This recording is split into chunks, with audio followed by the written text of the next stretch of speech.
Hello again, everybody. This is Bub, recapping the week in corn and soybeans.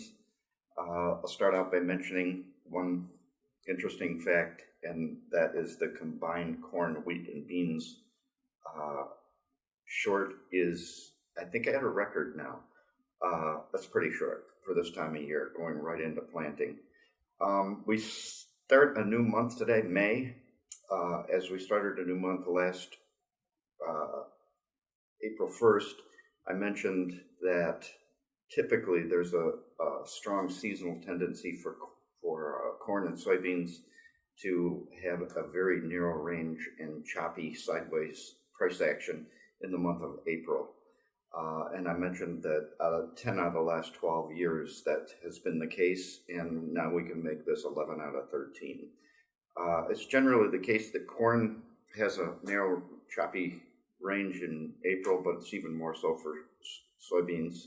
The market, if it's going to worry about anything in the month of April, it's going to worry about getting corn planted and not worry that much about beans.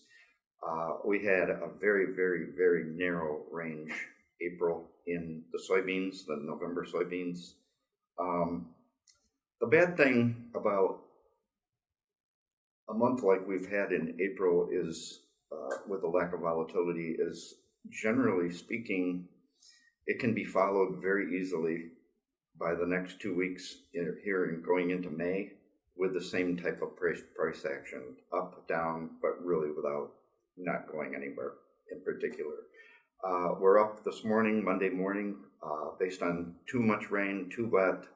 There's uncertainty about maybe having to replant some of the early planted corn and so on and so forth. Speculators will probably be looking at a rally like this as a temptation to sell.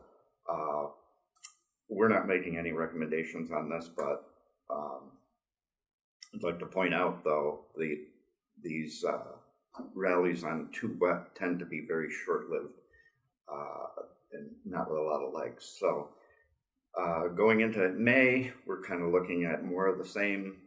That can change rapidly in the last half of May when the market turns to a whole new set of worries, and we'll address that next week.